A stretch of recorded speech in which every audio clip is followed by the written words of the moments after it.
Suas aptidões passam por direção de filmes de arte, documentários e televisão, além de outras atividades na área. É nascido e criado em Copacabana, é carioca da gema, apreciador de esportes e gosta de viajar. É diretor desde 1996, com atuação em diferentes programas televisivos, como A Grande Família, Fora do Ar, Brasil Legal, novelas como Espelho da Vida, Bom Sucesso e uma boa lista que segue adiante. No momento, ele está dirigindo o espetáculo Fronteiras Invisíveis, com a companhia Atores de Laura. O meu convidado de hoje é o diretor Luiz Felipe Sá, que eu recebo com muita alegria e satisfação no programa de hoje. Obrigada, Luiz, pelo seu tempo disponível para falar com a gente. Eu que agradeço, vai ser uma onda refletir junto com você. Eu também acho. Eu já posso te dizer que eu também acho. Luiz, você fez muito documentário, muito filme de arte. Depois você migra para a televisão, faz isso paralelamente, mas vai para a televisão, que é um outro tipo de linguagem. Muda muito para você, muda muito para o diretor vir desse lugar e chegar na televisão? Muda, mas eu acho que toda bagagem ela é bem-vinda na televisão. A televisão, vamos dizer assim, eu diria que ela é uma máquina de consumo criativo. Assim. Você botar, vamos dizer, uma novela, 40 minutos de uma novela todo dia no ar, eu acho que eu, como diretor, eu desejo que a minha equipe, que o meu elenco, que os meus autores façam contribuições o tempo todo, porque eu não posso ser triturado sozinho, vamos dizer assim, né? Então, acho que qualquer contribuição de natureza criativa, ela é boa, uma boa cena, uma boa ideia, um bom figurino, uma fala bem dita, um olhar forte, isso é que constrói o audiovisual. Para mim, é assim que é. O que é uma boa cena para você? Quando que você respira e fala, valeu? Quando é uma cena que me toma e eu deixo de ficar fazendo de ter muitas percepções, por exemplo, de natureza técnica. Quando ela me embala assim, para um lugar que é de mergulho, que é de esquecimento, de alguma forma. É mais difícil dirigir humor do que drama? Acho mais difícil. Eu acho mais difícil.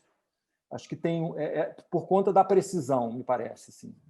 Acho que você tem que ter uma compreensão da piada, da hora de aproximar a câmera, do tamanho do plano. Né? Eu tenho essa sensação de que tem mais precisão, sim. Você dirigiu A Grande Família, que foi um absurdo de audiência, de longevidade e de gosto popular. É um dos programas que eu acredito que tenha caído mais no gosto popular desde sua criação, né? Que é genial. Então, para além daquele texto que é fantástico, da construção daquela história que é maravilhosa, a que você acredita o sucesso, claro, além dos atores imbatíveis com quem você trabalhou? E como foi essa experiência de dirigir nomes tão consagrados, nomes tão tops, que são realmente diferenciais na televisão brasileira? De fato, assim, eu acho que essa estrutura da família me parece que é um elemento chave para o sucesso desse programa. Né? São histórias de família. Então, esse é o primeiro aspecto. De fato, você tem toda a razão. Eu acho que a gente teve, durante todo o tempo, um bom texto que trazia boas questões e que tinha boas piadas. A gente tinha um elenco que na verdade, evoluiu muito durante os anos do programa. Eu digo, não só evoluíram como atores, isso até mesmo uma pretensão minha dizer isso, mas que evoluíram os personagens, o domínio dos personagens. Então, acho que isso também fez com que o programa amadurecesse, ficasse mais azeitado. Eu também acho que eu tenho que atribuir uma visão de direção que foi desenvolvida e que virou a marca do programa pelo Maurício Farias, que foi uma escolha de um jeito de filmar, que você tinha planos mais abertos, sempre com todo o elenco em cena. Né? Você não tinha closes que você via um ator só. Óbvio que em algum momento isso tinha, mas a ideia era que, numa cena, mesmo quem está ouvindo quem está acompanhando é capaz de produzir efeito narrativo. Imagina, atores tão bons, quanto mais tempo eu estiver no ar, melhor, né? Então, eu diria que essa construção de direção, o figurino, a cenografia, era um programa muito colorido. Então, eu acho que esse conjunto de elementos é responsável pelo sucesso do programa também. Ator, em geral, é uma profissão que tem a sua vaidade um pouco mais aflorada. A grande recompensa do ator, além do financeiro, é óbvio, é o aplauso. Ele lida com a vaidade, né, mais aflorada, porque o aplauso é o que sustenta a estrutura do ator. Então, você lida com muitas vaidades, né? Como é isso para um diretor, por exemplo, no dia a dia? Você já enfrentou situações delicadas, difíceis, Lógico ter que que já. lidar, administrar as vaidades? Já. Eu vou contar uma história para você, muito curiosa. Na verdade, eu acho que eu tive uma passagem pela televisão muito curiosa, assim, por muitas casualidades, assim, e eu agradeço que muitas vezes por efeitos da sorte. Na verdade, eu tinha feito o Brasil Legal com a Regina, eu tinha feito Malhação, eu tinha feito Fora do Ar com o Marcelo Taz, eu tinha feito Linha Direta, e aí eu fui chamado para fazer A Grande Família sem ter tido uma experiência de dramaturgia clássica, assim, muito desenvolvida, e sem ter feito comédia. E, na verdade, eu fui para lá porque acharam que eu era uma pessoa legal, do bem, que eu ia somar ali. Mas eu queria dizer que eu, na verdade, quando eu cheguei no programa, era só o Maurício, que era diretor. E o Maurício é um amor de pessoa, um diretor excelente, tinha uma confiança muito grande do elenco, e todo mundo que chega novo fica todo mundo assim, um pouco desconfiado. E eu, na verdade, acho que eu também tinha... Uma vez eu tenho um episódio curioso que tinha uma cena num hospital em que o personagem do Nanini, o Linneu, ele via a analista dele numa cadeira de roda. E ele fala, meu Deus do céu, o que aconteceu? Né? E eu me lembro que eu cheguei para o Nanini e falei, Nanini, eu acho que essa reação tinha que ser maior. E o Nanini não gostou nem um pouco que eu tivesse dito para ele isso. E aí a gente... Quer dizer, aí, na verdade, a gente acabou entendendo que eu tinha feito... Eu estava num tamanho de plano, ele imaginava que eu estava em outro. Mas o Maurício chegou para mim e falou uma coisa que eu uso até hoje, que ele falou para mim assim, imagina se o Pelé está jogando e você diz para ele como é que ele tem que driblar, sabe? É lógico que o diretor... eu acho que num time daquele, é evidente que eu proponho o jogo, as jogadas. Mas eles jogam. Imagina, eu vou dizer para o Pedro como fazer o Agostinho. Ele sabe muito mais do que eu. O meu jogo é facilitar, é criar marcas, é sugerir relações, essa coisas, né? Então, mas, na verdade, eu tenho uma história muito boa que eu vou contar, é que eu, na verdade, quando eu cheguei na Grande Família, Maurício me defendeu com muita força e firmeza. Mas imagina, eu era um cara inexperiente naquele programa, ainda mais comparado com o Maurício. E aí teve uma... E na verdade, acho que eu sofri uma... Todo mundo resistiu um pouco, né? Puxa, por que eu vou querer esse cara que está chegando, que não sabe ainda muita coisa? E aí, uma vez, eu cheguei para gravar e foi o motorista do carrinho elétrico me buscar.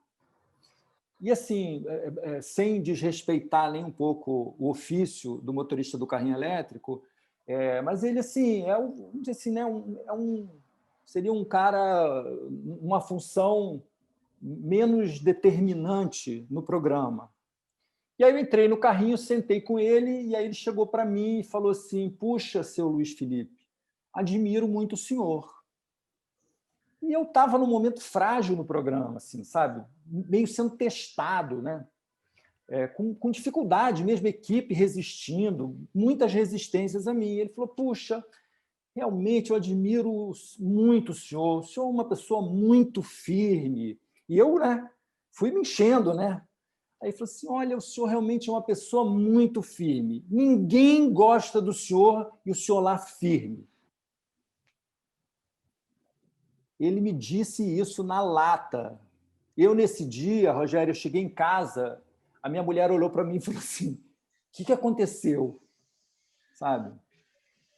Bom, 5 anos depois eu virei diretor-geral da Grande Família e eu realmente fui firme o tempo todo. Eu sou muito firme, eu sou muito trabalhador, eu sou muito artesão, sabe?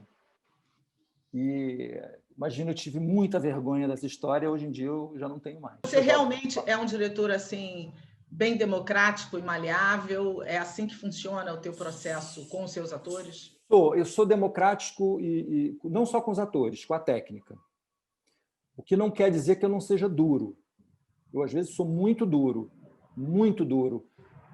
Eu brigo, eu sou muito firme. Mas eu sou democrático. Eu acho que eu aceito opiniões, assim, eu aceito comentários, eles são bem-vindos. Eu não tenho nenhum medo de alguém me dizer alguma coisa. Se eu achar que não é, eu digo, não acho que é por aí, ou que bom, vou pensar isso. Bate um pouco com aquela minha ideia da televisão, assim, que eu acho que a televisão ela precisa de criação o tempo todo precisa de ideia. Autores que acompanham o processo da direção e da gravação muito mais de perto do que outros, varia de autor para autor. Você prefere os que acompanham passo a passo? Eu diria que eu acho que a proximidade com o set ela é muito boa para os autores. Eu imagino que ela seja muito boa, porque eu acho que dá uma compreensão para eles de como o texto cai na boca dos atores, de como os diretores estão vendo aquilo, eles conhecerem os cenários. Eu acho muito bom. Eu não tenho uma questão minha pessoal da presença ou não de um autor. Agora, um autor que esteja no set comigo, pensando junto comigo, né, dizendo assim, puxa, que tal uma ideia assim para tal coisa? Ou, puxa, essa fala eu tinha imaginado. Bem-vindo. Pessoas em atitude de construção no set, para mim é ótimo, muito bom. Se você está gostando desse papo, se inscreve no nosso canal, ativa o sininho para receber as nossas notificações e compartilha esse vídeo. Por aqui tem sempre um bom papo, tem sempre um papo interessante como esse que você está vendo aí com o Luiz Felipe Sá, que eu aqui estou adorando, espero que você também esteja gostando tanto quanto eu. Luiz, o que você determina ou acha que é o pecado capital do ator e o que você mais admira no ator? Eu diria que o pecado capital do ator é a insegurança. Quer dizer, a insegurança que transparece. Eu acho que esse é com desdobramentos. Eu diria que a insegurança ela pode ter desdobramentos. A insegurança pode aparecer sob a forma de vaidade, a insegurança pode aparecer sob a forma de hesitação vocal. Eu acho que o que eu mais admiro no ator é a coragem. É a coragem que ele tem de inaugurar coisas que, na verdade, às vezes não estão na natureza dele, sabe? Eu acho isso lindo, assim, lindo. Alguém que se entrega a um caminho que ainda não conhece, sabe? Acho que é Agora isso. você está tendo sua primeira experiência no teatro com Fronteiras Invisíveis, com a companhia Atores de Laura, né? Que é um outro polo, né? Um outro lugar, vamos dizer assim. Você trouxe alguma coisa da sua bagagem como diretor de audiovisual para esse lugar do teatro? E como está sendo a tua experiência? Bom, eu trouxe toda a minha bagagem inteira, ela está presente nessa experiência dessa forma híbrida, vamos dizer assim, né, de uma peça de teatro virtual pelo Zoom. Acho que toda a minha experiência está ali e eu estou, na verdade, me adaptando a esse meio, né? Eu fiquei com vontade de te contar que eu, na verdade, assim, a minha aproximação com o Daniel Herz, né? Eu, na verdade, conheci o Daniel por conta das esposas que se conheciam e a gente fez um curso de leitura de Shakespeare juntos e a gente falava, vamos trabalhar junto. E agora, na pandemia, eu fui fazer um curso dele para atores virtual. Eu acho que eu tinha uma buraco, vamos dizer assim, um lapso na minha formação, que é eu não ter tido, eu tive uma experiência muito pequena como ator. E eu acho que o diretor experimentar o lugar do ator é sensacional. É uma riqueza enorme você entender como é o processo do ator. Então, isso está sendo incrível, essa experiência com o Daniel, que dá cursos sensacionais, coisas absolutamente surpreendentes. E aí, eu falei, Daniel, deixa eu assistir o ensaio da companhia. Eu fui assistir o ensaio da companhia, do Atores de Lavra. Eles estavam montando esse trabalho Fronteiras Invisíveis, que tinha começado antes da pandemia. E eu assisti ao ensaio e falei, Daniel, você quer ajuda? Porque, por conta do formato híbrido, que tinha os visual, e o Daniel falou assim, não quero a sua ajuda, vamos dividir a direção. Então, aí eu fui para o jogo. É evidente que eu tenho uma contribuição no que tem a ver com audiovisual decisiva, mas eu me senti trabalhando como se eu estivesse na televisão. Eu dava opinião sobre o texto, eu dou opinião sobre a atuação, mas, evidentemente, que o meio me chama, né? Sei lá, por exemplo, o olhar é uma preocupação que eu tenho muito forte, né? Porque aqui no quadro, o olhar, né? Se eu olho para cá é uma coisa, se eu olho para você é outra, se eu olho para lá é outra, se eu olho para baixo é outra.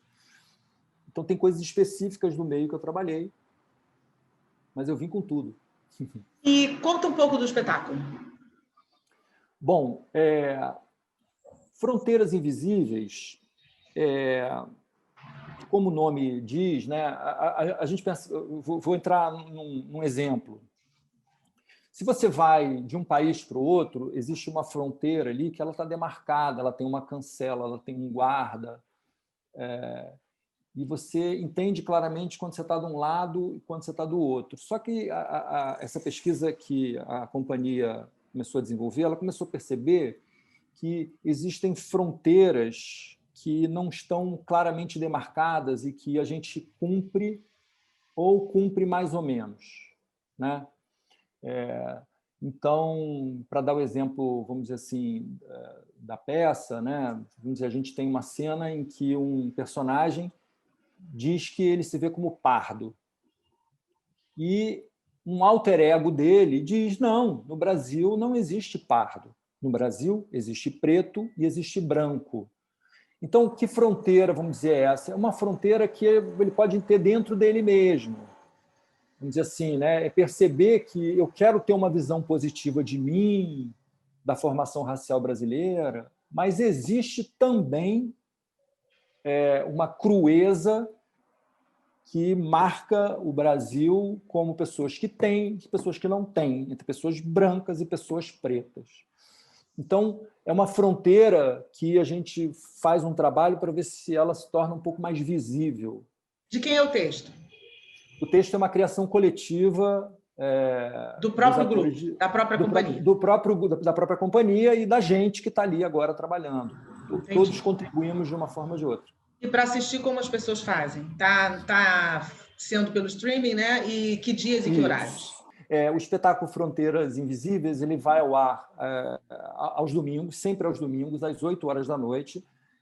A aquisição dos ingressos e a entrada na plataforma para assistir o espetáculo é feita pelo Simpla, né? Basta você digitar lá no seu navegador Simpla, e aí, quando você cair na plataforma, você digita o nome do espetáculo, Fronteiras Invisíveis, e você compra o seu ingresso. Existem ingressos a partir de R$10, né? E sempre às 8 da noite, aos domingos. Ou seja, dá para todo mundo assistir, porque R$10 quase todos nós podemos, né? Isso, o que é maravilhoso, é um acesso, eu acho isso bárbaro e muito bom, que é uma das coisas que está sendo possível com o teatro dessa forma que está acontecendo, né? Então, finalizando o programa, uma pena, daria para conversar muito mais tempo, né? Eu vou para o nosso momento literário, eu vou apresentar aqui um catálogo que foi feito pelo Supremo Tribunal Federal, com as obras do Gervásio Batista, um dos nossos mais importantes fotógrafos. Começou o fotojornalismo quando isso ainda nem era falado, trabalhou na Bloch por muitos anos, escreveu uma história no fotojornalismo, na Presidência da República e no Supremo Tribunal, que fez, além de muitas outras homenagens que ele recebeu após a morte dele, esse catálogo é um deles. E eu apreciei muito, é muito bacana, vale que as pessoas conheçam o trabalho dele. de quem eu tive a honra de ser sobrinha. E a minha indicação vai para Braulio Pedroso, Novela da Noite, de Maurício Salles Vasconcelos. É um livro muito interessante que fala com recorte das histórias do Braulio. Ele faz uma narrativa falando sobre a dramaturgia. E eu estou falando com o diretor, então achei que tinha muito a ver a gente indicar esse livro. A sua indicação qual é, Luiz? Olha, a minha indicação é um clássico, que é esse aqui. Romeu e Julieta. Isso. Eu, na verdade, estou revisitando a obra, visitando alguma parte, né? Revisitando alguma e visitando outra. E eu estou aqui no Romeu e Julieta, que é um texto maravilhoso. Eu acho bárbaro, porque clássico é sempre clássico e leva a gente para um outro lugar, né? A partir dele, a gente vai enxergando outros movimentos, outras situações, né? Luiz, total. Se você olhasse sua carreira de lá para cá, até hoje, o que você não faria de novo? O que eu não faria de novo? Eu não faria a campanha política que eu fiz. Uma boa lembrança. Uma viagem que eu fiz com a minha família para Berlim, e a gente ficou lá 10 dias visitando os lugares, só andando de bicicleta. Ai, que máximo! Deve ter sido muito bom mesmo. Foi maravilhoso. Imagino.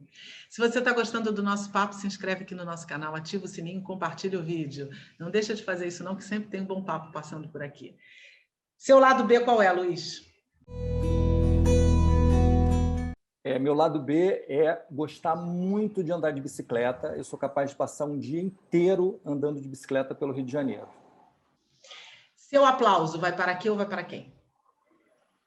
Olha, meu aplauso vai, no momento, para o Daniel Herz, que abriu essa porta maravilhosa de experiência para mim, de entrada no mundo do teatro, que está sendo um acalanto nessa pandemia. Esse é o meu aplauso. A sua indignação vai para aqui ou vai para quem? A minha indignação vai para a intolerância com a diferença que está aparecendo na direita mundial e eu diria que no governo brasileiro. Essa é a minha indignação. Luiz, muito obrigado pela entrevista. Te desejo um enorme sucesso, que você continue. Foi um prazer. Por muitos e muitos anos. E agora que você entrou para o teatro, vai começar também a desbravar esse novo mundo. Que você tenha muito sucesso nas próximas empreitadas. Muito obrigada mesmo. Você também, Rogéria. Muita sorte para você. Você publique todos os seus livros. Obrigada. Muito obrigada mesmo. Tá, espero que você curta. Esse que já está e os que virão. Legal. A você que esteve conosco até aqui, muito obrigada por nos acompanhar. Eu agradeço também a Fundação Sesler Rio, que nos ajuda apoiando para que a gente possa continuar com o canal no ar. Super obrigada e até o próximo programa.